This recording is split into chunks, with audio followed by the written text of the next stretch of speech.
Hello, my dear students. A very very good evening to all of you. मैं doctor Dilip Sachan, आप लोग Sachan sir के नाम से मुझसे जानते हैं। बहुत दिनों से बच्चों को कहना है था कि सर आप YouTube पे नहीं आए, आपके वीडियोस वगैरह नहीं आए, क्योंकि हम लोग पूरे साल ऑफलाइन क्लासेस में अपने आप को मशगूल रखे। तो मैंने सोचा कि आज उन बच्चों से भी जुड़ा जाए जिन बच्चों को केमिस्ट्री में बहुत प्रॉब्लम होती है। सर बहुत सारे ऐसे बच्चे होंगे जिनको अभी केमिस्ट्री उन्होंने कुछ ज्यादा पढ़ा नहीं होगा और उनको ये लगता होगा कि अब हम कैसे हम नंबर लाएं, क्योंकि अल्टीमेटली क्या है आपका गोल क्या है, किसी बच्चे का गोल क्या होता है, नंबर लाना, मार्क्स लाना। हिंदुस्तान में नंबर बहुत बड़ी चीज होती है बेटा, सिंपल सी बात। नंबर कैसे लाना है, आपको कौन सी ट्रिक बताई जा सकती है, कौन सी चीजें ऐसे बताई जा सकती है। आज मैं आपको एक ऐसा ब्रह्मास्त्र बताने जा रहा हूँ। बेसिकली मैं आपको 3 लेक्चर्स में पूरी केमिस्ट्री रिवाइज कराऊंगा ही नहीं, मैं आपको पूरी केमिस्ट्री की इंपॉर्टेंट चीजें बताऊंगा कि बेटा इतना कर लीजिए आपका काम हो जाएगा। और एक एक करके आप उस वीडियोस को देखिएगा, आपको बहुत ज्यादा फायदा होने वाला है। मैं दावे के साथ कहता हूँ, मैंने आज तक 15 सालों में 5000 से ज्यादा बच्चों को पढ़ाया होगा। All India 3rd rank last year की हर्ष पाठक स्प्रिंगडेल स्कूल का मेरा स्टूडेंट, गुरलीन कौर सेमेस्ट स्टेशन रोड की मेरे स्टूडेंट। तो मैं ये कहना चाहता हूँ कि वो बच्चे जो बिल्कुल मारे हुए हैं, परेशान हैं बेचारे, जिन्होंने केमिस्ट्री का कुछ भी नहीं पता है, तो मैं जिन जिन टॉपिक्स को आपको बताऊं, हम ये तो नहीं कह सकते कि ये पढ़ने से आपका हो जाएगा, क्योंकि मैं उस तरह का यूट्यूबर नहीं हूं, मैं टीचर हूं। तो मैं अपने टीचर का जो एथिक्स होता है, टीचर की जो डिग्निटी होती है, उस हिसाब से मैं आपको टॉपिक बताऊंगा। ठीक है, सिंपल सी बात। यहाँ पे कुछ चीजें लिखी हुई आपको पता है, 3 ब्रांचेस हैं हमारी। ऑर्गेनिक में 4 चैप्टर्स हैं आपके। बेसिकली बायोमॉलिक्यूल्स को मैं एक्स्ट्रा टॉपिक लेके चलता हूं। हेलोकेम्स, हेलोइस, alcohol, phenol ether, aldehyde, ketone acid and nitrogen containing compound, इसको हम लोग एमाइंस कहते हैं। साथ में बायोमॉलिक्यूल इंक्लूडेड है। Okay fine. हम लोग बेसिकली कोऑर्डिनेशन कंपाउंड को रखते हैं फिजिकल केमिस्ट्री के साथ, और साथ में रखते हैं डी और एफ ब्लॉक। ठीक है, अभी मैं एक एक करके सिलसिलेवार तरीके से आपको बताऊंगा किसमें क्या करना है। विश्वास मानिए, सिर्फ अगर आप 3-4 घंटे भी अपना डिवोट करते हैं उन टॉपिक्स में, जितना मैं बोल रहा हूं उतना करेंगे, तो अब अच्छे से मैं 70 में से आपको दावे के साथ कह सकता हूं आपके 55 या 60 मार्क्स आराम से आ सकते हैं। ठीक है, और जो बच्चे जिन्होंने साल भर मेहनत करी है, ठीक है, उनकी बात अलग है बेटा, उन्होंने पढ़ा हुआ है। वैसे देखिए ये वीडियो जो पढ़ा हुआ है उनके लिए कम है, बाकी जिन बच्चों ने अभी तक बिल्कुल नहीं पढ़ा हुआ है, उनको लगता है कि अब सब कुछ लूट चुका, हम बर्बाद हो गए, हमसे कुछ होने वाला नहीं केमिस्ट्री, उन बच्चों के लिए है। ठीक है, मेरी बात समझ जाएंगे, because we are on the last race on the run. ठीक है, बिल्कुल आखिरी पे हम लोग बैठे हुए। और मैंने फिजिकल बोला, फिजिकल में इलेक्ट्रोकेमिस्ट्री है, केमिकल काइनेटिक्स और सॉल्यूशन है, सिंपल सी बात। तो बेटा हम शुरुआत करते हैं ऑर्गेनिक केमिस्ट्री से, ऑर्गेनिक केमिस्ट्री की। ठीक है, हम कुछ पहले टॉपिक नहीं लिखेंगे, पहले आपको बताएंगे, आप सिर्फ ऐसे ओरली मुझसे सुन लीजिए क्या क्या करना है। हेलोकेन्स की बात करेंगे, सिंपल सी बात, आपको नेम रिएक्शन पढ़ लेनी है। ठीक है, बहुत ज्यादा मैं पढ़ाने नहीं आया हूँ, आपको सिर्फ समझाने आया हूँ कि हेलोकेन्स में नेम रिएक्शन पढ़ लीजिए। कुछ मैं आपको नेम रिएक्शन बता रहा हूँ जो बहुत ही ज्यादा इंपॉर्टेंट है, जो आनी है। आप फिंकर स्टीम पढ़ के जाएंगे, फिंकर स्टीम जिसमें से आरआई बनता है ओनली। आप शॉर्ट रिएक्शन पढ़ के जाएंगे जिसमें आरएफ बनता है ओनली। ठीक है, आप वुड्स फिटिंग और फिटिंग रिएक्शन भी कर लेंगे। ठीक है, इसके बाद आप आगे जब चलेंगे तो एक इसमें रिएक्शन होती है जिससे प्योर हेलोकेन बनता है, RH की SO2 के साथ थायमिल क्लोराइड, इसको आप कर लेंगे, काम बन जाएगा। ओके, आगे बढ़ते हैं। फिर हम लोग जब आगे बढ़ेंगे तो नेम रिएक्शन में आपको मिलेगा डायएजोटाइजेशन, डाइसोनियम सॉल्ट का बनना। बच्चों ध्यान दीजिएगा, आप बिल्कुल मेरे वीडियो को बार-बार रिपीट करके देखिएगा और सुनिएगा मैं क्या-क्या बोल रहा हूं।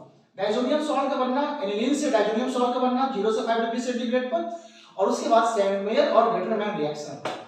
और जो अगर आईएससी का बच्चा है तो वो बाल सीमेन रिएक्शन को नहीं भूलेगा, फ्लोरोबेंजीन के बनने। ठीक है, इतनी बात हो गई। ठीक है, मैंने नेम रिएक्शंस आपको बता दिया, और साथ में इसी साथ आप कार्बोनिल रिएक्शंस भी देख सकते हैं। ठीक है, 1 डिग्री एरोमेटिक हो, चाहे एलिफेटिक एमीन हो, क्लोरोफॉर्म और केल के साथ मिला देंगे, एक आइसोसाइनेट कंपाउंड बन जाएगा, बैड स्मेलिंग कंपाउंड। ओके, फिर इसके बाद नेम रिएक्शन का काम खत्म हो गया। जितनी बताई उतनी बहुत इंपॉर्टेंट रिएक्शन है, उतना आप एक कॉपी में लिखिए। ठीक है, 2-2 बार 3-3 बार लिखिए, चीजें आपको याद हो जाएगी, आपके लिए इजी हो जाएगा, दैट्स ऑल। इसके बाद आगे टॉपिक में इसी इंपॉर्टेंट पढ़ते हैं। अगर हम हेलोकेन हेलोजीन में, तो बेटा आपको कुछ प्रॉपर्टीज पढ़ के जाना है कि जैसे आपसे बोला जाए आरएफ पोलर है, ठीक है, और एल्केन क्या है, नॉन पोलर है, तो किसका मेल्टिंग पॉइंट ज्यादा होगा। ठीक है, कौन सॉल्युबल होगा, कौन सॉल्युबल नहीं होगा, हेलोकेन पानी में सॉल्युबल क्यों नहीं होते, due to inability to form hydrogen bonding, को भी कर लीजिएगा।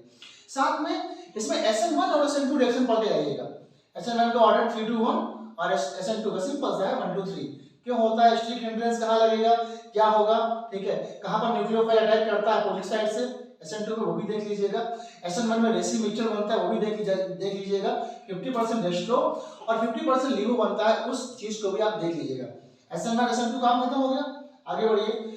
फिर nucleophilic substitution reaction, yes, why halogen give nucleophilic substitution reaction with difficulty, resonance वाला concept, partial double bond character वाला कॉन्सेप्ट, उसको देख लीजिएगा, ठीक है। और फिर बेटा न्यूक्लियोफिलिक सब्स्टिट्यूशन रिएक्शंस की कुछ मैंने आपको ड्रेस्टिक कंडीशन लिखवाई थी, ठीक है, ड्रेस्टिक कंडीशन की, हाई टेम्परेचर हाई प्रेशर में कैसे वो न्यूक्लियोफिलिक सब्स्टिट्यूशन रिएक्शन दे सकता है, उसको भी देख लीजिएगा। एंड इसके बाद आपका आ जाएगा क्या, सिंपल सी बात है कि कैसे कैसे चीजें एक दूसरे में कन्वर्ट करने वाला जो कॉन्सेप्ट होता है। मार्कोनिकॉफ कहाँ लगेगा, प्रोपेन से 1 ब्रोमो प्रोपेन लगाना है तो क्या होगा, एंटी मार्कोनिकॉफ, ठीक है। इसके बाद आपको कन्वर्जन थोड़ा सा करके जाना है, क्योंकि जो हेलोजन का कन्वर्जन होगा वो आपको इन चारों चैप्टर में काम करेगा। हम चार की बात कर रहे हैं, बायोमोलिक्यूल बेसिकली एडिशनल है, ठीक है, आप उसको एडिशनल मान के चलिएगा, ठीक है। और कुछ में कन्वर्जन के भी आपको नाम बताता हूं कि प्रोपेन से 1 bromo propane anti Markovnikov, propane से 2 ब्रोमो प्रोपेन ये ब्रांच में लगना, मार्कोनिकॉफ रूल, ठीक है, प्रोपेन से प्रोपेनॉन, ठीक है। ये सिंपल जो चीजें होती हैं, बहुत ज्यादा बेटा 12th में बहुत हाई फाई कन्वर्जन आता भी नहीं है, ठीक है, कराने के लिए बताने के लिए साल भर मैंने ऑफलाइन में सैकड़ों कन्वर्जन कराए होंगे, लेकिन वो आना नहीं है, ठीक है। इसके बाद इसी हैलोजन में कुछ प्रॉपर्टीज होती हैं, क्या कि पैराडाइक्लोरोबेंजीन का मेल्टिंग पॉइंट ज्यादा क्यों होता है, ठीक है, क्योंकि उसमें बेटर क्रिस्टल पैकिंग होती है, उसको भी आप देख के जाएंगे। और ओवरऑल अगर हम देखें तो हेलोएल्केन और हेलोजन का काम इतने में ही खत्म हो जाता है। जितने टॉपिक्स को बोला है आप उसको एक बार लिख के पढ़ेंगे तो आपको याद हो जाएगा बेटा, ठीक है, क्योंकि आपके पास दूसरा कोई चॉइस नहीं, आपको सिर्फ लिख के पढ़ना है, आपको कुछ और नहीं करना है। Practice makes a man perfect, repeat repeat repeat, ध्यान रखिएगा। जो बच्चा बार बार लिख के प्रैक्टिस करता है, वो चीज को रिपीट करता है, वो एग्जाम में लिख पाता है। और सिर्फ अगर ओरली देखेगा, ठीक है, वर्बली देखेगा तो उसको कुछ नहीं होने वाला, ठीक बात समझ आएगी। तो मेरी बात फिर से रिपीट करिएगा, ठीक है। आज इसका ये नाम सुना आपने, Surya Kumar Yadav. Why he is a good batsman, क्योंकि बेटा वो मुंबई में जब रहता था तो वहां पर 2.5-3 महीने जब बारिश बहुत होती थी तो जाकर राजस्थान में प्रैक्टिस करता था बंदा। तो आज जाकर कभी टैलेंट को आप छिपा नहीं सकते, 34 ईयर में जाकर वो इतना अच्छा बैट्समैन बना कि आज इंडिया नहीं बल्कि वर्ल्ड में उसका नाम है। तो मैं आपसे कह रहा हूँ, मेरी बात को ध्यान रखिएगा, मैं आपसे रिक्वेस्ट भी कर रहा हूँ बच्चों, आप लिख के करिएगा तो आपको मार्क्स अच्छे मिल जाएंगे, क्योंकि 12th में लिखने का बहुत बड़ा काम है। फिर हेलोजन के बाद आप टॉपिक को आगे बढ़ाएंगे। फिर मान लीजिए आपको अल्कोहल फिनॉल ईथर को पढ़ना है, तो यार अल्कोहल में बहुत ज्यादा कुछ नहीं करना है, सिंपल 1 डिग्री से 2 डिग्री कैसे बनेगा, 2 डिग्री से 3 डिग्री कैसे बनेगा, कैसे 1 डिग्री 2 डिग्री 3 डिग्री को डिफरेंशिएट करोगे, ल्यूकास टेस्ट, ठीक है। और आपको विक्टर मेयर पढ़ना भी नहीं है, सिंपल सी बात है, आईएससी वालों में आएगा भी नहीं, सीएससी में रेड ब्लू और कलरलेस हो सकता है, उसमें से वो आ जाता है, लेकिन आपको सिंपल मैंने बात बताई है, क्या बोला मैंने, 1 डिग्री 2 डिग्री अल्कोहल और 3 डिग्री अल्कोहल को डिफरेंशिएट करने वाला ल्यूकास टेस्ट, उसको बेटा आप करके जाएंगे। फिर हॉट कॉपर और पीसीसी की जो रिएक्शन होती हैं उसको भी आप पढ़ लेंगे। और पोपाप्स रूल, अनसिमेट्रिकल कीटोन और सिमेट्रिकल कीटोन में जो आपको मैंने बताया गया था, मैं बार बार इस चीज को बता रहा हूँ, उन चीजों को आप जरूर करके जाएंगे, पोपाप्स रूल वाली बात, ठीक है। फिर इसी अल्कोहल में आपको कि why alcohol has higher boiling point in comparison of simple बात हाइड्रोएल्केन और alkane due to presence of intermolecular hydrogen bonding, वहां से सवाल बन जाएगा। और जो ब्रांचिंग का कांसेप्ट होता है बॉइलिंग पॉइंट के साथ, उसको भी कर लेंगे। सॉल्युबिलिटी कांसेप्ट भी पढ़ के जाएंगे अल्कोहल में, ठीक है। तो अल्कोहल का काम बस बेटा 1 to 3 डिग्री जो अल्कोहल है उतने पे ही सीमित हो जाता है। फिर अल्कोहल से आगे बढ़ेंगे हम लोग, ठीक है। हाँ, एक क्वेश्चन बताना चाह रहा हूं आपको कि how to convert normal propyl alcohol into isopropyl alcohol and how to convert isopropyl alcohol into tertiary butyl alcohol. कुछ कन्वर्जन्स बेटा होते हैं, आपको बुक में मिल जाएगा ना, बुक में मिल जाएंगे, ठीक है। अगर आप कहोगे तो मैं आपको कंटेंट भेज दूंगा, उसमें से देख लीजिए काम बन जाएगा। फिर फिनॉल में आगे, फिनॉल इंपॉर्टेंट टॉपिक बनेगा, ठीक है। फिनॉल में बेसिकली कुछ नेम रिएक्शन है, रीमन टीमन रिएक्शन, कोलबेज रिएक्शन, ठीक है, डाउस प्रोसेस। मैंने आपको 3 रिएक्शन का नाम बताया, क्या, डाउस प्रोसेस, रीमन टीमन रिएक्शन और कोलबेज रिएक्शन, इनको करके जाएंगे, ठीक है। फिनॉल से पिक्रिक एसिड का बनना और आइसोप्रोपाइल बेंजीन से फिनॉल का बनना, जिसको क्यूमीन कहते हैं, बहुत बार सवाल आया है एग्जाम में, ये बात समझ रहे हैं ना। और फिनॉल भी है as antiseptic as well as disinfectant, 0.2% phenol होता है एंटीसेप्टिक और 1% या 1% से ज्यादा डिसइंफेक्टेंट होता है, उसको पढ़े जाएगा। फिर बेटा फिनॉल का केमिकल टेस्ट पढ़िएगा, ध्यान दीजिएगा, फिनॉल का केमिकल टेस्ट पढ़ेंगे। आप चाहें तो ब्रोमीन वाटर का भी दे सकते हैं और आप चाहें तो वही न्यूट्रल एफिशिएंसी के साथ जो वायलेट कलर बनता है उसका भी दे सकते हैं, ठीक है। तो इतने से काम चल जाएगा फिनॉल में। और फिनॉल में कुछ हाँ एसाइलेशन और बेंजोइलेशन का जो है कॉन्सेप्ट उसको भी देख लीजिएगा, ठीक है। इसके बाद फिनॉल का एक टॉपिक होता है बेटा इसमें कि रिएक्शन वाला, रिएक्शन इन द सेंस ऐसा कि एसिडिटी को लेकर क्वेश्चन बनते हैं, ठीक है, बेसिसिटी को लेकर कॉन्सेप्ट बनते हैं, उस क्वेश्चन को भी आप देख के जाएंगे कि माइनस आई इफेक्ट से क्या होगा, प्लस आई इफेक्ट से क्या होगा, ठीक, इस टॉपिक में। फिर जहां तक बात है ईथर, बहुत आसान है। ईथर में आपको ये पढ़ के जाना है, ये आपको एनसीईआरटी में क्वेश्चन मिलेंगे, ठीक है। ईथर की रिएक्शन एचआई के साथ और एक्सेस ऑफ एचआई के साथ, ठीक है। अनसिमेट्रिकल ईथर की रिएक्शन एक्सेस ऑफ एचआई के साथ, सिमेट्रिकल ईथर की रिएक्शन एचआई के साथ, ठीक है। और एक क्वेश्चन आपको ये भी मिलेगा बेटा दिस वन, ये आपका एनसीईआरटी और न्यूटन दोनों में दिया है कि इसकी रिएक्शन एचआई के साथ होती है, क्या बनता है, ओके, देख लीजिएगा, थोड़ा सा काम इसमें से बन जाएगा। और कुछ ईथर की प्रॉपर्टीज कि वाटर अल्कोहल ईथर में कौन सा हाइब्रिडेशन होता है, sp3 ईथर का बॉन्ड एंगल कितना होता है, 111 ट्रिपल 1 कह सकते हैं बॉन्ड एंगल, ठीक है। sp3 हाइब्रिडेशन होता है। Why ether is inert due to presence of 2 lone pair of electron, उसको भी आप देख लीजिएगा। तो कहने का मतलब कुछ चीजें ऐसी होगी जो एक दूसरे से कंपैरिजन पूछा जाएगा, वाटर अल्कोहल और ईथर में सिमिलरिटी भी पूछी जाएगी और कंपैरिजन पूछा जाएगा, ठीक है। इसके बाद ईथर में इधर कुछ रिएक्शंस होती हैं, ध्यान रखिएगा।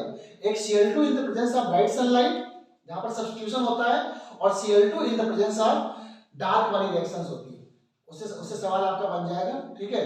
तो ईथर के टॉपिक में विलियमसन सेंसेस को नहीं भूलेंगे, ध्यान रखिएगा। और why 1 degree alkyl halide gives only Williamson senses और why 2 degree and 3 degree alkyl halide does not give Williamson senses, यह सवाल देख लीजिएगा। और why halogen does not give nucleophilic substitution reaction या Williamson senses, वही कॉन्सेप्ट जो मैंने आपको बताया था रेजोनेंस वाला कॉन्सेप्ट, उसको देख लेंगे। तो ईथर में बहुत ज्यादा टॉपिक नहीं है, नेम रिएक्शन का विलियमसन का टॉपिक है और कुछ प्रॉपर्टीज का टॉपिक है, इतने से आपका ईथर का भी काम चल जाएगा। बेटा बताने के लिए साल भर में पढ़ाते हैं तो बहुत सारी एक्स्ट्रा चीजें बताई जाती हैं, लेकिन आज की तारीख में आखिरी के समय में जब बच्चों को, उन बच्चों के लिए जिन्हें थोड़ी केमिस्ट्री का थोड़ा मामला उनका ढीला है, तो उन बच्चों को मैं इंपॉर्टेंट चीजें बता रहा हूँ। तो आप इधर इतना कर लेंगे, इतने से काम चल जाएगा। मैंने आपको आज हेलोजन हेलोरीन बोला है, आपको मैंने आज बेसिकली अल्कोहल, फिनॉल और ईथर का टॉपिक बताया है, ठीक है। और जब नेक्स्ट वीडियो में हम आपसे मुखातिब होंगे, आपसे मुलाकात करेंगे, तो फिर हम इसके आगे का टॉपिक लेंगे, this one aldehyde ketone acid और नाइट्रोजन कंटेनिंग कंपाउंड। तो जितना मैंने आज बोला है आप, ठीक है, आप उठाइए कॉपी और वीडियो को देखिए, ठीक है, लाइक करिए, अपने दोस्तों को शेयर करिए, और जिन्होंने मेरे चैनल को अभी तक सब्सक्राइब नहीं किया है प्लीज इसको सब्सक्राइब करें। और इसी बात के साथ मैं अपनी बात को खत्म करता हूं। All the best for your exam, all the best for future, thank you.